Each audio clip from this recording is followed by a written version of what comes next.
Students, in this video we will do chapter number 7 more. All of you take page number 34. ਇਹ ਇੱਕ poem है, ठीक है। इस कविता दे विच कौमी पंछी मोर दी सुंदरता, तोर, पैल, खंभ, आवाज़ बारे दस्सिया गया है। असी मोर दी जिहड़ी सुंदरता है उहदे बारे पढ़ना है इस poem दे विच। हुण तुसी सब तो पहला शब्द अर्थ देखो, पेज नंबर 35। शब्द अर्थ है, ऊपर लिख लो लर्न इट। यह शब्द अर्थ तुसी लर्न करने हैं। मेरे नाल नाल तुसी रीड करने हैं। तोर, चाल, मस्ती, खुश होके, टौहर, सज तज, कौमी, राष्ट्री, रंग न्यारे, अजीब रंग। नैक्सट लाइन है, दिल नू धू पाउना, दिल नू खिच पैनी, मन परचावे, मन खुश करे, सदावे, अखवावे, साहवे, सामने। ये सारे शब्द अर्थ तुसी याद करने हैं, ठीक है। हुण तुसी मेरे नाल नाल वाली पोएम रीड करनी है। देखो देखो सोहना मोर, सोहनी लगदी इसदी तोर, बागां दे विच रहिंदा है, किसे नू नहीं कुछ कहंदा है। काले बदल चढ़ चढ़ आए, इसदे दिल नू धूने पाउंदे, खंभ अपने ए फैलावे, मस्ती दे विच पैलां पावे। नैक्सट पैराग्राफ है, रंग बरंगे इसदे खंभ, नीले हरे कई ने रंग, कू कू करके ए गावे, मिठे मिठे गीत सुनावे। नैक्सट पैराग्राफ है, इस सब नू एह मस्त बनावे, सब दा एह मन परचावे, इसदी कलगी लगे प्यारी, टौहर इसदी बड़ी प्यारी। नैक्सट पैराग्राफ है, कौमी पंछी एह सदावे, पंछियां दा राजा कहावे, सप नू एह मार मुकावे, जद भी इसदे साहवे आवे। साहवे मीन सामने। लास्ट पैराग्राफ है, ये जो पंछी प्यारे प्यारे, कुदरत दे ने रंग न्यारे। रंग न्यारे मतलब अजीब रंग। यह पोएम तुसी बहुत सोहनी जिहड़ी है बहुत चंगी तरह इसनू पढ़ना है अते समझना है।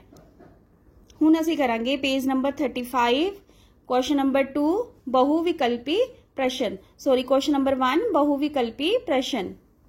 सब तो पहला इस जिहड़ी पोएम दे विच समझण वालियां गल्लां की है। देखो, मोर कौमी पंछी अखवाउंदा है, राष्ट्रीय पंछी, नैशनल बर्ड। मोरां नूं मारना मना है। मोर दी मादा नूं मोरनी आखदे हन।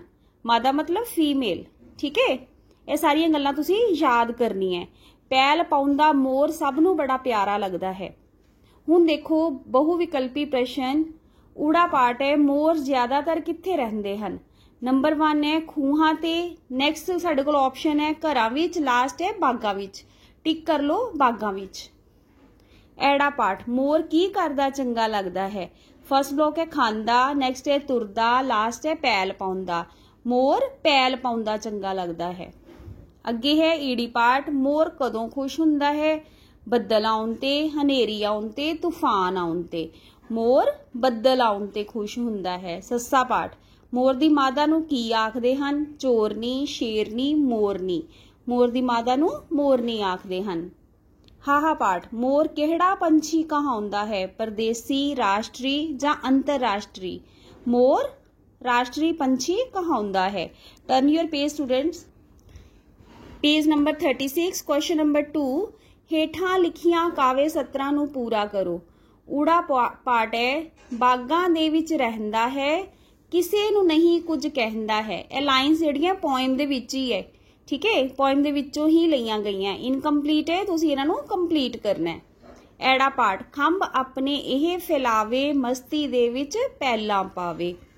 ईड़ी पार्ट, कौमी पंछी एह सदावे, पंछियां दा राजा कहावे। अगे है क्वेश्चन नंबर 4, हिंदी अते अंग्रेजी विच लिखो। तुहाडे कोल पंजाबी दे वर्ड्स होणगे, तुसीं उहनां नूं हिंदी अते अंग्रेजी विच लिखना है। देखो, फर्स्ट वर्ड है मोर, हिंदी विच भी मोर ही लिखांगे। स्पैलिंग तुसीं हिंदी दे यूज करने हैं। इंग्लिश विच की आएगा पीकॉक। नैक्सट है बाग, हिंदी विच भी बाग ही लिखांगे और इंग्लिश विच गार्डन। अगे है बदल, हिंदी विच बादल और इंग्लिश विच क्लाउड। नेक्स्ट है खंभ, हिंदी विच आएगा पंख और इंग्लिश विच feathers, FEATHERS,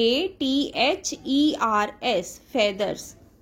नेक्स्ट है कौमी, हिंदी विच राष्ट्रीय, र को आ की मात्रा आधा श, ट दे पैर च राय, बड़ी ई की मात्रा य, राष्ट्रीय। National, NATIONAL, national. देन सप, हिंदी विच आएगा सांप, चंद्र बिंदु है, ठीक है, स को आ की मात्रा ऊपर चंद्र बिंदु है, प, सांप।